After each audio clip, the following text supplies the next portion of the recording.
Assalamualaikum warahmatullahi wabarakatuh. Ketemu lagi di channel Teras Hati. Alhamdulillah, biiznillah wala haula quwwata illa billah al-azim. Ada yang masuk juga ke dalam inbox saya tentang masalah apakah diam itu emas. Belum tentu. Ya, jadi kalau ada peribahasa mengatakan diam itu emas, belum tentu ya. Karena diam karena sering memendam kekecewaan, ya, memendam amarah, memendam kekesalan, justru bisa menjadi bom waktu bagi sel-sel dalam tubuh kita. Ya. Ibaratnya bom waktu yang kapan waktunya itu bisa meledak dalam bentuk penyakit yang kronis dalam diri kita. Memendam kekesalan. Mayoritas penderita diabetes itu adalah orang-orang yang paling banyak memendam kekesalan. Silakan tanyakan. Atau ada seorang yang menderita diabetes di lingkungan kita, saudara kita, tanyakan. Atau kita lihat karakternya. Memang orangnya gampang kesalan. Gampang kesel, ya, gampang ruwet lah kayak gitu, seperti dipendam. Ya, nah hormon kortisol itu akhirnya menyerang pankreasnya. Lama-kelamaan numpuk, akhirnya nggak bisa produksi insulin. Yang terjadi apa? Ya sudah, diabetes. Kadar gulanya naik tinggi luar biasa seperti itu. Ya. Nah, hikmahnya seperti apa? Nah, kalau kita membaca dalam surah Al-Mujadalah, bagaimana Allah Subhanahu Wa Taala berfirman, A'udzubillahi minasyaitonirrajim. Masobatun musibah ala bi'idznillah, ya. Segala musibah apapun yang terjadi pada diri kalian, musibah ini adalah bentuk suatu keadaan yang tidak mengenakan dalam diri kita terjadi, ya. Nah, dibuat kesal sama orang, itu kan gak enak, ya. Itu musibah walaupun kategorinya kecil. Masobatun musibah, segala musibah apapun yang menimpa diri kalian, ala bi'idznillah, ya. Lihat, Allah menggunakan kalimat ala bi'idznillah, semuanya atas izin aku, kata Allah. Wa may yu'min billah, barang siapa yang beriman. Jadi kalau kita memahaminya, barang siapa yang menerima, ya, yang legowo, yang paham bahwa setiap apapun yang terjadi tidak ada yang kebetulan, semuanya by design dari Allah Subhanahu Wa Taala. Kata Allah apa? Wa may yahdi qalbah, maka aku akan tanamkan ketenangan dalam hatinya.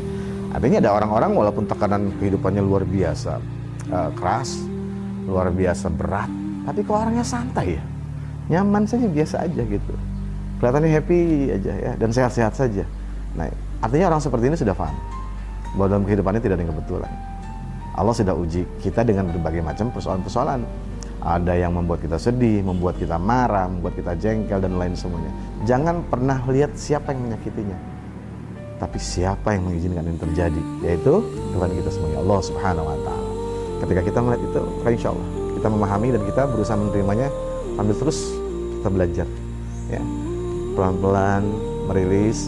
Dan insya Allah kalau kita sudah paham tentang ini saja, ya, dan kemudian kita kombinasikan dengan ruqyah mandiri, ya, untuk mengeluarkan segala emosi-emosi negatif kita, entah gampang keselnya, gampang sedih, gampang marah, itu rilis, ya. Teman-teman bisa temukan di channel saya, ada bagaimana tutorial ruqyah mandiri. Nah, itu lepaskan, insya Allah setelah itu hati akan tenang. Jadi tauhid dikuatkan, pemahaman dikuatkan juga semakin dalam, kemudian praktekkan, maka kita akan menjadi manusia-manusia yang banyak bersyukur kepada Allah Subhanahu Wa Taala. Apa yang terjadi? Hidupnya tenang pasti, ya. Kalau sudah tenang, semuanya akan lancar dan bahagia hidupnya. Jadi karena bahagia itu bukan konsepnya karena ketika mendapatkan kebahagiaan berupa materi, bukan, tapi hati yang selalu terbuka, lapang menerima apapun kondisi yang terjadi, karena lebih memahami bahwa hidup di dunia cuma hanya sebentar. Kita ini peserta semuanya, Allah kasih ujian tuh masing-masing tuh, sebagaimana kita ujian dulu sekolah. Kita kasih tuh ujian, ya, kertas soalnya kita kerjakan. Siapa yang nilainya paling baik, dia jadi lulusan terbaik. Nah, siapa yang menerima setiap ujian-ujian Allah, ujiannya bentuknya amarah, kesal, jengkel, kesusahan, dan lain semuanya, itu kalau kita terima semuanya dengan baik, maka yang terjadi Allah biiznillah, ya, dengan izin Allah, yang akan terjadi hati kita semakin tenang, nyaman. Kalau sudah begitu, rezeki itu akan datangnya, masya Allah, mudah sekali. Muncul tuh tawakal, ya. Nah, kalau tuh tawakal muncul, yang lainnya juga muncul positif-positifnya. Itu yang disebut zakat, ya.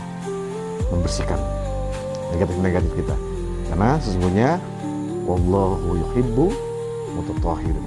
Allah tuh mencintai orang-orang yang terus membersihkan sesuatu yang negatif dalam dirinya. Karena kita semuanya peserta. Jadilah yang terbaik bukan di mata siapapun, tapi di mata Allah Subhanahu Wa Taala. Karena hidup kita cuma hanya untuk Allah Subhanahu wa taala. Demikian saja. Assalamualaikum warahmatullahi wabarakatuh.